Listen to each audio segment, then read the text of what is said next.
Sir, আর বেতন একটু বাড়াও। আগে তো দেখছো কীরকম বেতন টেতন দিয়েছো, এবার একটু বেতন তো বাড়াও, নাহলে সংসার চলবে কি করে আমাদের? বেতন বেতন হয় একবার বাড়বে নি। ও কি করলো তোমাকে দেখে নাও, বেতন বাড়বে নি।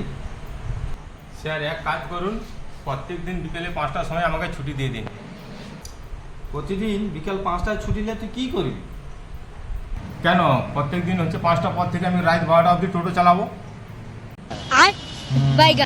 ঠিক আছে, এক কাজ কর, টোটো চালাইতে চালাইতে যখন দুর্বল হয়ে যাবি না, সে ফতেপুর মোড়ের মাথায়, সে বটতলার কাছে আমার দোকান আছে, আমি খাবো, ওখানে তুই খেয়ে নিবি, সঙ্গে এটাও থাকে, দুর্বল হয়ে গেলে কাজে লাগবে।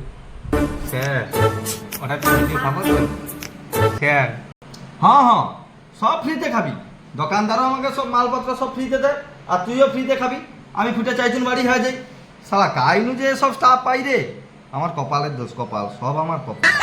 হ্যাঁ আরে শোন শোন শোন শোন রে, শোন, বেতন বাড়ি দিব, শোন।